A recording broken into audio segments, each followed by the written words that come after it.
this anxiousness that I'm trying to like keep working hard on the outside, but like inside I'm like, what if this all falls apart? What if we can't raise money this year? What if people are, because they don't have jobs, like then I can't raise money to keep the nonprofit running, and then I got to go try and find a job when there's no, the jobs are in such a tight, like the layers of like feeling, or the word that's the best word for it is anxious. Like, man, Yeah, I feel like fear of failure is at the root of the fruit of anxiousness. Not for all anxiousness, but for a very just everyday anxiousness. At the root is, well, like you said, or a what if is the root of anxiousness. Like that thought of, man, what if the customer doesn't buy? What if I don't get the purchase order? What if my company lets me go? What if this other company lets my family go? There's all these, what I have in the bank account isn't enough to cover our kids if we don't have a job? What if, I got so many of those. So fear of failure and anxiety are just so intertwined, right? and and and then you wrote fearful, and I wrote sadness, like this idea of like to show that, right? What is it? What does our society say if you're a man who's sad about stuff, right? Mm. Like there's a fear to even why I don't show it, because I'm afraid, right? Why do I not talk about a lot of these things? Because I'm afraid of what people are gonna think or say, or so we hold it. I say we, but I hold it. I keep it back. I'm like, oh, let's just make something funny. Let me show you how hardworking I am. Let me get really serious about this task and this mission and this goal and these values, right? When I'm like trying to just knowing that there's so much other stuff happening behind the scenes sometimes, Yeah. Yeah. Sometimes I think sadness for me, like, is like, I feel like if I'm sad, I'm not progressing. I feel like I'm stopping movement going forward, because if I'm sad, then I have to stop to be sad. I can't be productive while I'm sad. And but that's a lie. You could those two things can coexist. You can be progressing and at the same time mourning. Like, we're nuanced individuals. I've been kind of diving into that a lot lately, of how you can be mourning one thing and celebrating another thing at the exact same time, and you're not crazy for that.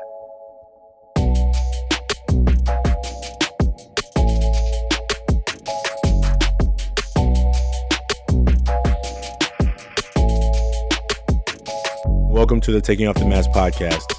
My name is Ashanti Branch, and I'm really glad that you've joined us. Today's conversation is with Spencer Romero. Spencer is a father, a husband. He's a preacher. He works in cybersecurity. We know each other through a church called The Movement in Oakland, and we've known each other probably for about a good 10 years. But really close, we connected when that new church called The Movement came to Oakland, California. Their mission is to overwhelm Oakland with love. And I've seen Spencer do that, not only as a preacher there, but as a youth leader. In this conversation, we just talk about leadership, talk about growing up, talk about taking on responsibility earlier than we're ready. He tells his story of becoming a young father. And we get a chance together to just take off our masks and talk. I invite you, if you are interested in making a mask, that you can do that at 100kmasks.com. That's the number 100, masks.com. All the information will be in the show notes. We hope that you will join us on this movement of helping people around the world take off their mask and realize that they are not alone, that you are not alone, that we, if we choose not to be, are not alone. Thank you for joining us today. Please enjoy the conversation.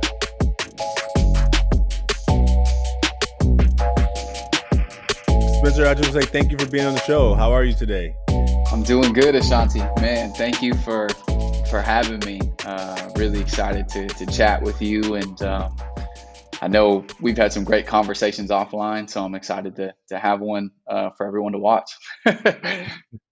Well, we're glad to have you with us today. As we are having more conversation with people around the world, is really just opportunity for us to. There's no script. I have notes in my mind, but I don't have any agenda except that we get a chance to come together and kind of, as much as you're willing, to take off the mask a little bit. And so, for the audience who may not know you, will you just introduce yourself? Tell us who you are, where you're from, where you live, and anything you're willing to share with us. Sure. Yeah. As you said, Spencer Romero, live in Oakland, California. I'm a East Bay kid, grew up in Fremont, went to Washington High School, and then went to Chabot Junior College, and then went to William Jessup University, where I dropped out and didn't finish my degree. And plan to go back someday. I plan to go back someday. Been in business cybersecurity for the last 7 or 8 years. I have a beautiful wife named Lene. She's everything to me, and our three kids. I have a 11-year-old Peyton who just started middle school, 3-year-old Levi who just started preschool, and 1-year-old Kyler. So life is busy, and then obviously, Ashanti, me and you, we met through our church in Oakland, and so that's kind of the high level background. Right on. Well, thank you for being with us today. I think we had a call a couple of weeks ago. We were talking about you coming to speak to our young men in our Social Emotional Leadership Academy. And I was like, yeah, I would love you to come and talk about your career. But also, I just want you to talk to them about growing up. Like, I think Yeah. so oftentimes we hear people come into schools and do talks about the career, which is important, absolutely Mm. important. But I think that sometimes they miss just the human connection. They're like, oh, this guy does this job. But it's like, how did you get there? Right. Sometimes even the people telling the story may have forgotten how they got there. So they talk Yeah. about the job and they miss out on the human part of the experience. And so, we get a chance to do that today. And I know that you work with youth, and I'm so glad to be having you with us today. So thank you. Yeah, no, it's awesome, man. It's been a journey to get to where I am, and the human element is so important. Yeah, we didn't just arrive. I didn't just arrive at the profession in cybersecurity. In fact, I didn't even really like it at the beginning, to be completely honest with you. But it was one of those things, I know Ashanti, but for your listeners, I had my son in high school at 16 or 17 years old, and that obviously changed the whole trajectory of my life. And at about 2021, my girlfriend, now wife at the time, was like, bro, you need to get a job to help take care of this family. So I started an internship. That's actually why I dropped out of school. Was the internship was taking up my time. I made nothing, Ashanti, for like a year, $1,000 a month. And honestly, I don't even know if that's ethical, but it gave me a shot. They gave me a phone book and a spreadsheet, and I hated it. And they said every day make calls and set meetings, and I did that for about 11 months. It was my college in a lot of ways. And right at the end of the 11-month internship, they offered me a full-time job, and really have never looked back. And so here I am. Right on. Well, man, I got to learn more about that. We need some of your skills here and ever forward. Um, well, like we asked our guests to make this mask, and so I guess one question I would say is, before we jump into the actual activity around the mask, what did it feel like? What did it feel like to think of the words? So let me describe for the audience how the mask works. We asked for a one picture, 6 words. That's our hashtag. One picture, 6 words. It's one picture. You draw a picture of a mask, and then you write 3 words on the front that are things that we gladly let the world see, and then we write 3 things on the back that we normally don't let people see. And we've done this workshop so many places around the world. So this is just when we sent you the information to make the mask, what did it feel like, or what did it feel like as you were creating it? Yeah, I mean, such a helpful exercise. I wish someone would have done it with me when I was younger. It is very. I'm an introspective person to begin with, but one of my mentors always talks about how like journaling, writing things down, really kind of makes it concrete for you. Sometimes you can't, you know how you feel, but it's not until you really write it down that you're able to really understand how you're feeling. And so I got that sort of sentiment when I was doing it, of like, yeah, the front of my mask. It's like, yeah, what do I put off towards people? What are things that come natural that I'm proud to show? And then what are some of the things that the average person who's not maybe in my circle wouldn't know about me that I wrestle with, but that is still as true of Spencer Romero as the things that I show. And so I found it to be very helpful. It's kind of therapeutic, to know what's going on inside of you, and to be like, hey, I'm not going to be afraid. I'm just going to put these things that I put on the back of the mask on paper, because then I got to confront it a little bit. Like, this is true, right? So Yeah. I enjoyed the exercise, and this is the second or third time I've actually done it with you, I think. So Right on. yeah, Well, I think imagine I don't know where your other ones are because they're all anonymous, but I wonder if if you remember back. You don't have to answer the question, but is it the same? Is it? Are there? Did you just stretch a little further? Was there new words? Are there new things that have revealed themselves to you in terms of because that was maybe a year ago at the men's retreat, maybe 2 years ago almost. Yeah. yeah, So like I make masks all over, and I make them every workshop I go to. I make one with the audience because I yep, want to be in the feeling place of what am I trying not to show, right? Because what am I purposely not going to write on this purposely, right? Like even when I have to like get real present, that I'm always got this layer of a mask on, right? And yep.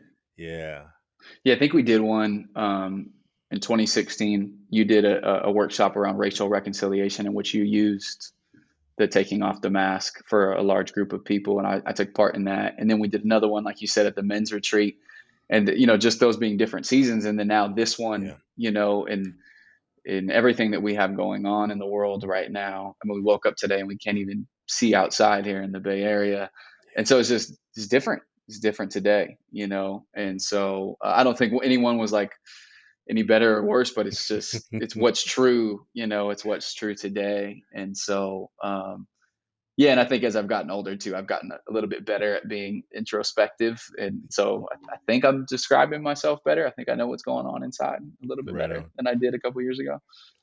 Well, maybe we tell people it's just easier after you start.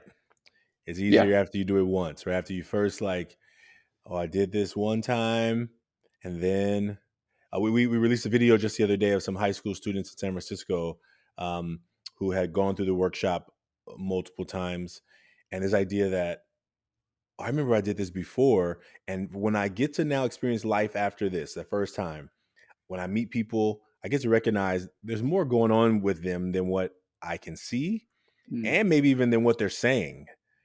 yeah. But if I believe that all I see is everything and all I hear them say is everything, then I miss so much that is probably going on behind the scenes, And That's I so think that it good. just helps us with our interactions with other people ask better questions because if we're confused, Mm, if we begin to make judgments, we may be like, I sense there's something else going on. I don't know there's something else going on, but I have a feeling. And do you want to go deeper? And sometimes people are like, what are you talking about? Like when I do it with students, like I can see they're only telling me, oh yeah, I got in trouble. I got on punishment. What happened? Oh, I came home late. Oh yeah, that was it. Like you just came home late. That was, and then yeah. I'll wait. And then you give them a moment. Right. But anyway, whereas a young person, adult, like if they want to go deeper, man, sometimes people never get asked. Yeah, I think the thing I love about it too, the fact that you're making me and everyone else who does this focus on themselves for just a second. I think in our social media world, we're so used to commenting on other things and looking at how other people are living, and we have a bunch of one words for people. And what I love about this exercise is it's let me take my judgment off of the world, although the world should be assessed and for all that's going on. But let me look at myself and see what's really going on inside of me. Yeah. And so I really appreciate that part of it. And then I just think the other thing I wanted to say too on here, man, and hopefully this is in alignment with where you wanted to go. But as a young male growing up in a sports culture, in a like we have this false sense of masculinity, like these were the things that I put on the back of my mask. I would have been afraid to share, even 10 years ago, just locker room type stuff where it's like you didn't express these types of things or you were looked down upon. And now I know that these are the types of things that healthy people do, right? And so, man, just really appreciate the work that you're doing. No, actually, I told you there's no script, so I'm glad you went there because imagine in what we see, like you as an athlete and you as raising boys who maybe like to throw things and like play sports, right? It's Yeah. like, how do we teach them to be really strong and good athletes and not be taken advantage of, but also not become tyrants where now we have created a aura around ourselves that no one wants to spend time with us, right? Yep. So you got those layers, and what's the fine line between? I made a post in the group the other day that said, I always grew up believing that you can't brag about yourself, like you can't, because that's bragging. But where do you have a place where you can just be like speaking positively about yourself, about things that you're proud of? Mm. Like, I think I didn't grow up in a community where talking about, oh, I just won this thing was even seemed like good to do. So I just pretend like I didn't achieve anything and I didn't do anything. And even when, at my high school, they were like, here are the kids who got into college. And I'm like, take my thing off of there. I don't want, like it feels like, and then where does that stop? Like, where do you ever stop where you like don't even appreciate when great things happen because you don't even know how to celebrate it? Yeah, man, that is so good. Especially like being in the church world for as long as I have. It's almost like there's this false sense of humility around accomplishment. They, oh, all glory to God, and of course, all glory to God. But like, God gifted you to be able to do something to and be able to enjoy and to have the emotion of celebration and enjoyment over the gift that you have. Yeah. And so, where do we get that idea that we can't celebrate something? Like, where did that even come from, right? Or feel sad over something, like a quick story because you were talking about, how I'm parenting my sons, and my 10-year-old in a little league game a couple of years ago, he had come in the sixth inning. We were up like 2 runs. I promise this is going to go somewhere. And man, he was pitching great, and no fault of his own actually. There was 2 runners already on, or 3 runners on, and he pitched. A guy hit a ground ball. They scored. The game tied. I walked out to the mound, right, and he's crying, Ashanti, like on the mound. And I got so many talks growing up that in that moment, it was like toughen up, get it together, and 10 or 11 years old, and I think there's some places, right, where it's like, hey man, you need to right now, you need to, push through this thing. But in that moment, I didn't feel compelled to tell him not to cry. I told him I was like, you're crying right now because you care. And you love this, and this is important to you. And this is why sports is so fun and so hard at the same time. And so instead of suppressing that emotion to present something that wasn't true, I tried to find what deeper was happening there, and what I believe was happening in that moment, which I don't think I had any coaches really help me back in the day, help us out, is that the reason why he was so emotional is because he cared so much. Yeah. And so that was an emotion to be suppressed, but an emotion to celebrate. And then actually the pitch after that, another kid hits a ground ball. We lose the game. We lost. It wasn't his fault, but he felt so like it was his fault. And I just was like, man, it wasn't your fault.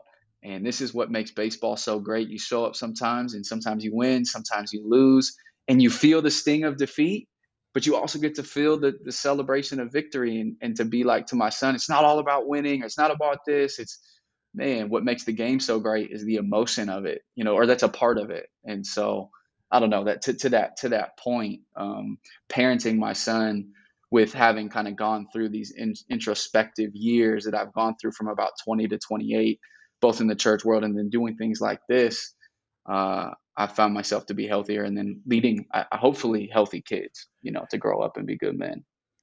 Man, thank you for that story. I've seen the opposite on the baseball field, football field, right? Where when the father comes to have the talk, you are just ready for shame to happen, right?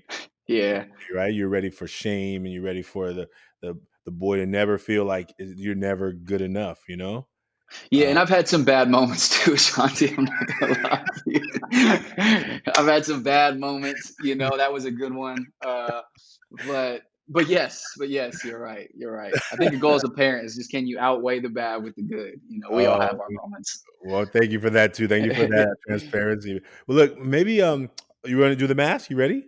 Yeah, I'm ready. I got it So, ready to so we roll. always we always give the guest an option to decide to go first. And the way we usually do it is, either you go first or I go first. You'll share the front, and then I'll share the front, and then you do the back, and sometimes it just kind of flows in a weave. So, what are you feeling called to do? You want to go first, or I want to see yours first, if that's okay. oh, okay, all right. This is a picture of the mask that I drew, and I wrote my 3 words on the front are funny, hardworking, and serious.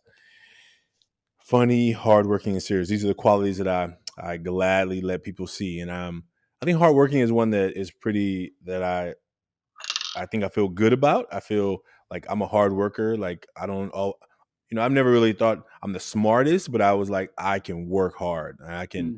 I can learn, and I just push myself to do that. Um, Funny, I think funny was always a way of trying to just keep things light. To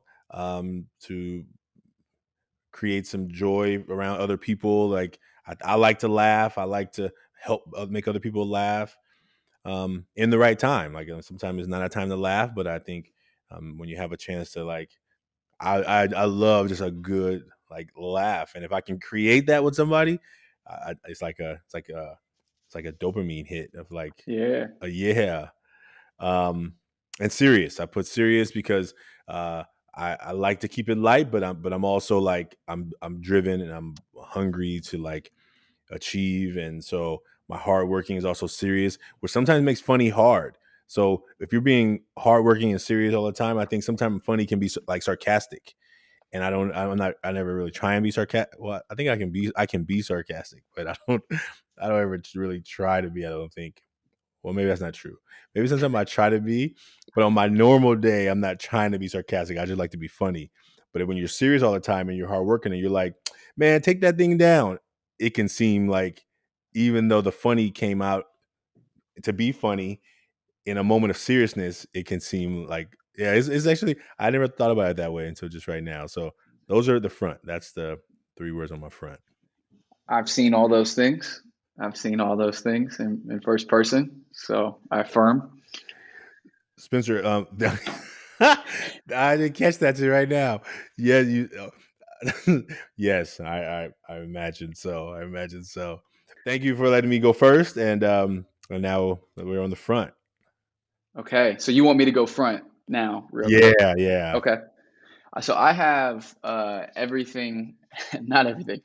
Mine is very similar to oh gosh, I almost showed my back. Let me hold on. It's very similar to you, Ashanti. I put funny.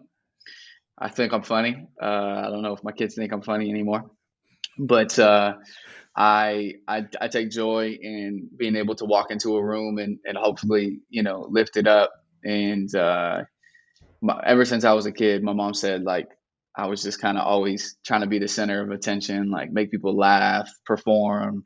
I don't know why. It makes me very happy to see other people happy. So I enjoy trying to be funny at least. Case is still out on that. Awesome. Athlete was my predominant identity probably growing up. Played baseball, basketball, football as we referred to already, and still to this day, I think I can play, and I enjoy sports. I enjoy watching sports. I enjoy playing sports. It's a huge part of my now coaching sports. It's a huge part of my life, and so I gladly like to show that to people, and I'm proud. It's like conversation starters are typically my name. What do you do for work? And then my next question is like, what team do you root for? Like, what sports do you play? Might not be the right way to go about it, but that's just, it's been so much a part. It's so ingrained into who I am and how I grew up. So that, and then business is a huge, I gladly show. I've ran a consulting practice now in the Bay Area for the last 2 years. Our headquarters is down in Orange County. And so, yeah, just a huge part of my life. And I gladly show that I'm a businessman. I'm proud of that, proud of the successes. And it's just, I don't know.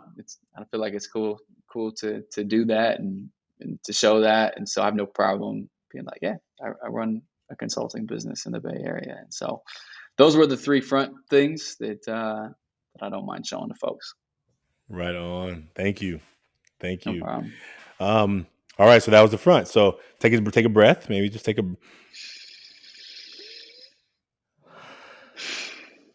I imagine like when we meet people, even when we meet like somebody at a cafe, when we used to could do that, or when we would like meet somebody, at one of the sports games talking to a parent in the stands. Those are the things that are easy to come up, right? Those are the Yep. qualities you describe that are easy to come up. And this other part that we ask people to write about are the things that we normally don't show, we Mm. normally don't talk about. So um, I guess since I'm going first, I'll go first, and maybe I'll just I'm gonna say the words before I try and explain any of it, but I'm gonna just say them, and then I will maybe then you can say yours, and we're gonna play this. So here's the back. The back says fear of failure, sadness, and trauma. And most of the trauma is from childhood, like, but yeah, those are the back. And I think I like depending on the morning that I'm having, or like as I'm preparing for the call, I'm like, which words are like pushing to the surface, right? Because as I make masks all the time, I'm like, yeah, those are the ones that are calling me right now. So um, let me stop there, and then maybe you share yours, and then maybe we can just kind of like take the dialogue from wherever it feels like it wants to go from there. Sure thing. Yeah. I put this side of the mask, anxious, insecure, and fearful. Some overlap in those, but running business, and just multiple projects and a lot going on. I think overwhelmed was another word I thought of. It just makes me, sometimes I wake up in the morning and I wish I could say my first thought was one of peace, but like my mind would be racing and worried about just kind of getting my hands around everything that I feel responsible for. And so that was like the first thing that came to mind. Yeah. Insecure. Well, Sorry. Go. let me start there, because so thank you for sharing Yeah. those. I really appreciate it. I'm really thankful that you shared those. And I think when you talk about anxious, I think one of the reasons I wanted to have you share your words too, before, as you kind of think about it, is because like I resonate with that as well. Like like I'm running a nonprofit in the middle of a pandemic, right? When schools are all shut down Mm, and uh, it's chaos, right?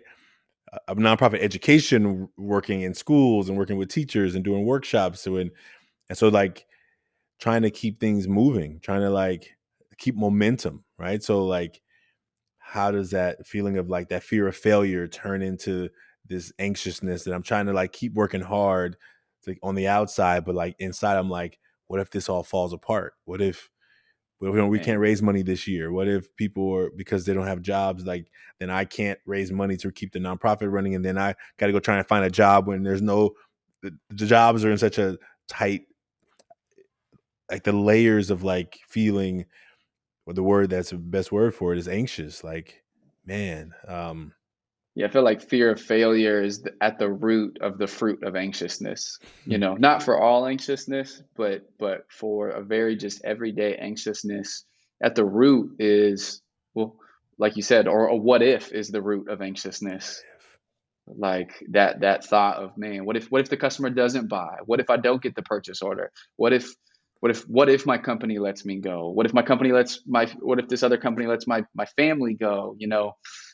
There's all these, what if what I have in the bank account isn't enough to cover our kids if we don't have a job? What if, I got so many of those. So I fear of failure and anxiety are just so intertwined, right? and and and and then you wrote fearful, and I wrote sadness, like this idea of like to show that, right? What is it? What does our society say if you're a man who's sad about stuff, right? Mm, Like there's a fear to even why I don't show it, because I'm afraid, right? Why do I not talk about a lot of these things? Because I'm afraid of what people are gonna think or say, or so we hold it. I say we, but I hold it. I keep it back. I'm like, oh, let's just make something funny. Let me show you how hardworking I am. Let me get really serious about this task and this mission and this goal and these values, right? mm. When I'm like trying to just knowing that there's so much other stuff happening behind the scenes sometimes. Yeah. Yeah. Sometimes I think sadness for me, like, is like, I feel like if I'm sad, I'm not progressing. I feel like I'm stopping movement going forward, because if I'm sad, then I have to stop to be sad. I can't be productive while I'm sad. And but that's a lie. You could those two things can coexist. You can be progressing and at the same time mourning. Like, we're nuanced individuals. I've been kind of diving into that a lot lately, of how you can be mourning one thing and celebrating another thing at the exact same time, and you're not crazy for that. Yeah. So And I I think feel that that. when I meet people who mourn uh, who mourn heavily, like I'm my brain is always like, how long can you stay in that state? How much is healthy to stay in that state of like overwhelm of the emotion of right? And so where does the fine line lay? I think when I grew up, I didn't learn that there was a fine line. It was like, men don't show sadness, okay? Turn it off, right? Yeah. But if there is room for it, then where do you find the that safety room, right? Okay, and where can I show it? Like, I may not be able to show it when I go to work, but I may be able to have a circle of men, or a group that or a team that I meet with, that I can regularly, like, not hold back, you know?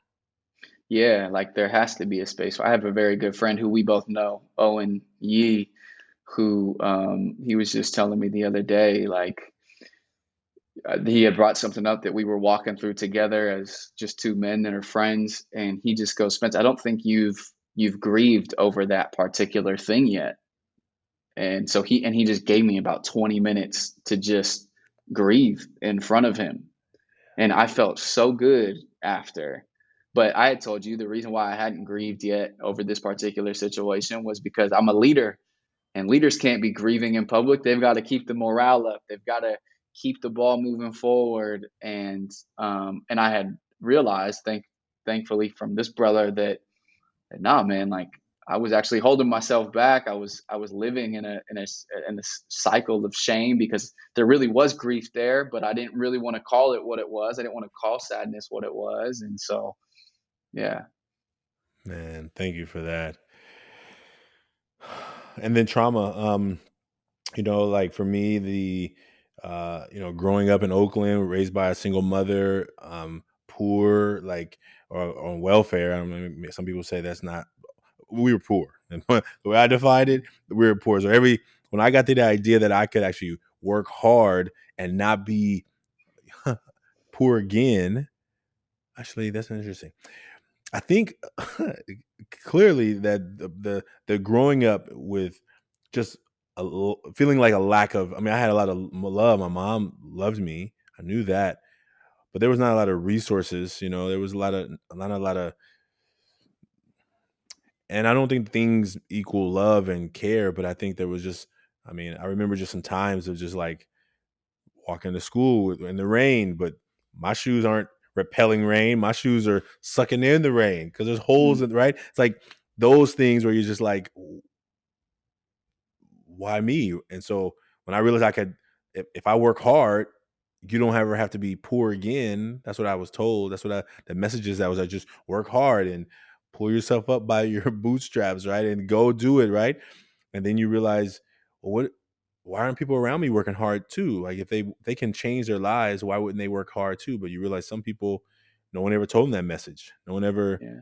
planted the seed that you can change it. And so just a lot of things happening in childhood that I'm still processing. I'm still processing now, like that are like, oh yeah, that was a really transformational and traumatic experience. And now how do I deal with it as an adult? Like, Mm, how do I shouldn't I be over it? Like, it was, I was 8, right? mm, Shouldn't I be over it? And I wish there was a way I could turn off the memory, right? Turn off the memory and turn off all the things that had to happen subsequently to just pretend that it didn't happen, right? yeah. Yeah, I had an event happen when I was a kid, that, and I don't know if we're supposed to comment on each other's, but I feel like every word that you're saying for you, I feel for myself in my own experience and in my own way, right? And having experienced trauma, and having over the last couple of years, kind of like it was suppressed through high school, but then as I've gotten older and just being able to go, I started to go see a counselor for some of the things that I went through, just to be able to talk through it, and to realize how much the past really was affecting, my present. And once again, why I love this thing is like, it's just a word on a piece of paper, but this word on a piece of paper could really just be the start of a journey of healing that you would not have had if you didn't really write it down, right? and Right. and and really solidify, no, this is really how I feel. And that's why my word, the last one we had in touch was insecure. I've been pretty successful in business. God has opened doors for me to do things from a ministry perspective, but there's as a kid, it was just kind of like growing up, I felt like I had done really well in sports. And so I kind of had risen to this, like, oh, everyone sees Spencer a certain type of way. Oh, he's the pitcher, he's a football player and he's successful and he does well. And now I feel like as an adult, I'm afraid of losing that identity. So I'm really uncomfortable in who I am because I've grabbed onto these kind of false identities along the way of success. And so, and this links back to anxiety again, but I have this feeling of insecurity when I'm not thinking straight, in my mind, of like, man, I got to live up to how people see me. I'm a pastor, I'm a Christian, all these things, and so at times I can find myself just in this cycle of insecurity, of feeling like I'm not living up to the level of identity that other people have for me. Yeah. I just gotta take a deep breath there because I know that fear, man, is one of those. And I didn't even just really right now connect the fact that my first one, which is fear of failure, it starts with fear, Mm. right? Like fear of failure, fear of showing sadness. People are finding out about the trauma. Like it's. Thank you, man. Thank you. Thank you, brother. How maybe take it. Let's both take a deep breath right now, just to. I'm so glad that I get to have you as a brother in my life, and I think the more that I don't. Thank you for sharing those things. Like those are things that even though I've known you for 6-7 years right now, even and met you even way before that, like Yeah, I didn't know, and yeah, I think it's something about said about these masks that we get really good at perfecting, and yeah. they they keep us sometimes from really connecting. I heard a speaker the other day on the porch, it's like a YouTube channel, and he said, "I believe that you can't be truly or fully loved unless you're fully known." Mm, He said, "I believe that you can't be fully loved until you are fully known." And I had to like replay that thing like multiple times. I'm like, who fully knows me? And it really just made me really feel in that mm, moment. Like I do that for my young people, like because I think I created Ever Forward because it's what I think I needed when I was their ages, right? yeah, And even now that they're men now, like I try and do that for the men. The old, they're in the 20s, they're young men, but and I realized that, man, what if you never were ever fully known? So this group, they know this about me, and this group they know this stuff about me, and then some people over there know that, and it may be okay, it may be functional, it may not yeah, even create a problem. But what if you just have people who like you didn't have to think about what you could talk about? You could just be like, they fully know me, and still I'm deserving of love, and I'm still worthy, and I still receive love. I mean, man, yeah. You have to be intentional, right? Like I think that's it's crazy. You started this for basically you in a lot of ways for what you wish you would have had, right? That was what you just said, kind of. yeah, But we talked about it the other day, now you're that for everybody else. But the question still is always, it's a sobering question to ask, is, are you that with anybody else on an, and I think it's an important distinction to make. Being known doesn't mean being honest just in one moment.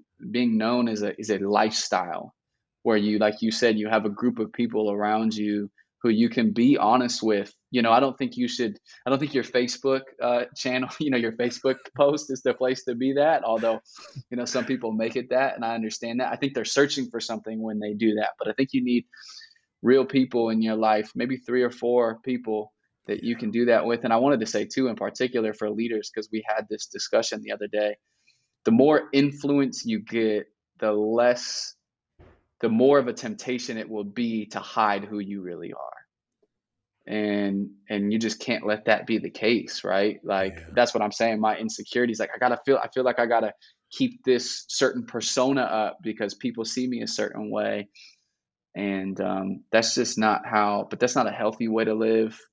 That's not a life-giving way to live. Eventually, that whatever you're hiding is going to boil over from privately to public. And so, better to have a group of people, even as a leader, that you make sure that you're doing those health checks on yourself, and being honest with folks.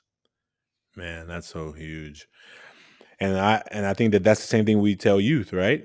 I mean, when an adult, if adults have done their work, for men, if men have done their work, their heart work, which I tell people is heart work is hard work. If Hmm. you want to literally tap into your heart and get real about what's really going on in a world that tells you that you're not supposed to feel, you're not supposed to show, like, it requires you to be courageous, right? And I think that Yeah. when we tell young people, we're like, if you can break free from the worry, like you said, from what social media is saying about you, what image you thought you created already for yourself, and do the thing that you feel like is driving you to be your best self.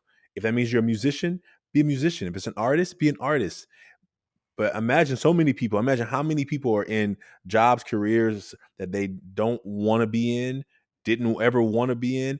And then at the point where they're like, what do I really want? They're like, it's hard to find it because it's like so buried inside the the list of responsibilities that what you really want, it becomes almost hard, almost invisible to you. Yeah, that man, hard work is hard work. I couldn't agree with you more. It is a painful, purifying process to look inward and to say, I'm gonna uncover some stuff in here that I maybe don't want to see. You're gonna discover some good stuff, and you're gonna discover some junk that's in there, the Yeah. trauma and all of that. And I remember at 20 years old when I did start to walk with the Lord, and I started to begin this healing process of bringing things that were inside of me that I never talked with any of my friends about. I realized at that point a lot of my relationships had been pretty superficial. They were based on exterior things. We had common interests, but we didn't really know each other. And so when I started to change at 20, walking with the Lord, like, and become honest with what's going on inside of me, and what had happened to me and things that I had done, Yeah. I'd seen my friends, or my friends at the time, be like, we don't we don't like that this new Spencer who's getting honest with himself and bringing these things out. And so it's hard work because you got to look in, and then it's hard work because not everybody does it, and not everybody's going to be on board with it. But you have to be resolved to say, I can't really help people if I'm not whole, or if I'm not in the process of healing. And so There's a new song by Corey Asbury called Unraveling, and it's about that. It's like like this idea of like, I just put on the smile. It's so hard to keep it on, but I got to keep it on because it's so easy than dealing with the real stuff. And then he got to a place where he's like, unravel me, like, Lord, unravel me. It's just like, let me not be stuck into the pain of like pretending that I'm everything's okay. And then at the end, he says, like, it was hard.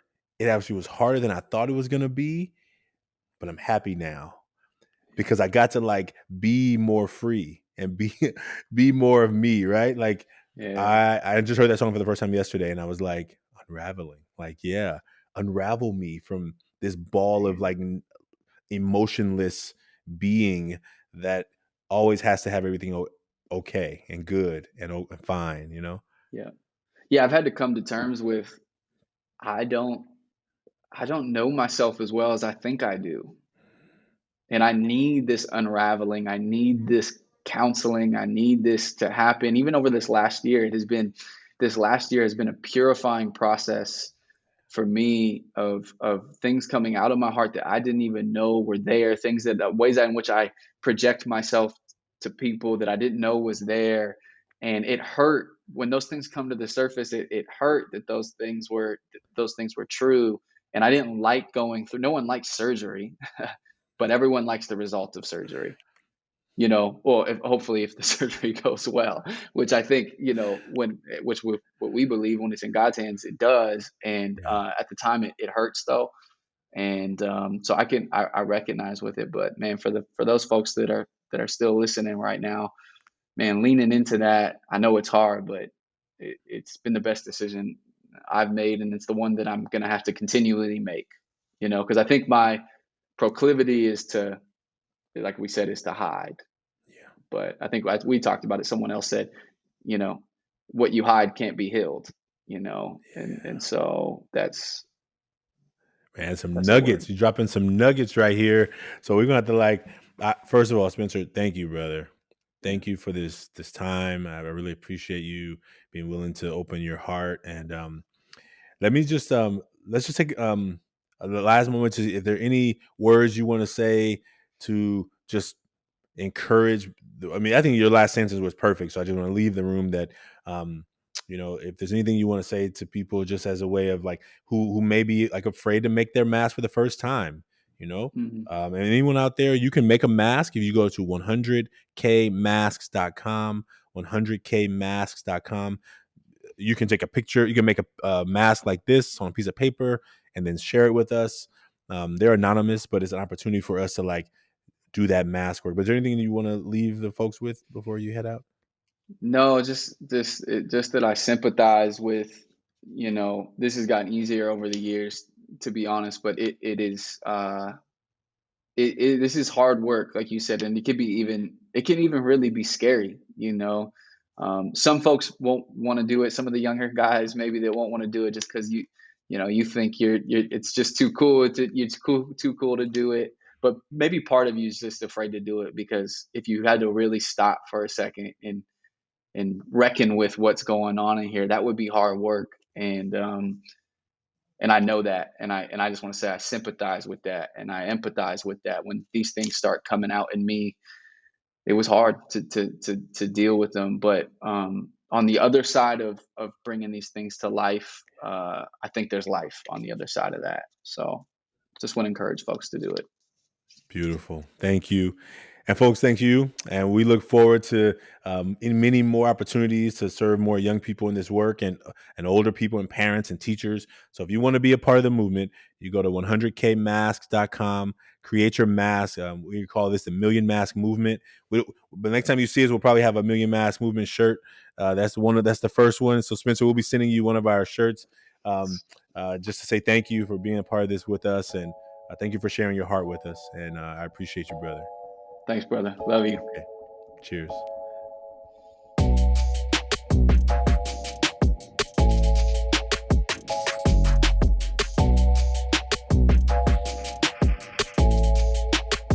If what you heard today you enjoyed, if you've listened to this and you found something inspiring, please like and subscribe to this podcast. That's the best way for someone to find this podcast, maybe like you did.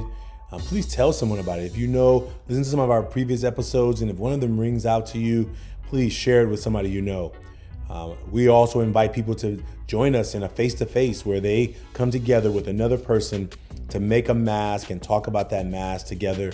There's short conversations, about 20, 30 minutes.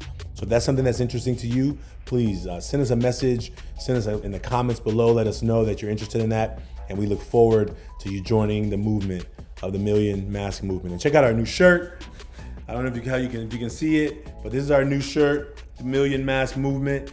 And so we'll have these soon available, but we look forward to you being a part of the movement and supporting our work. Please consider supporting the work that we do in Ever Forward and in the work that we do in the Million Mask Movement, to let people around the world realize that they're not alone. Thank you.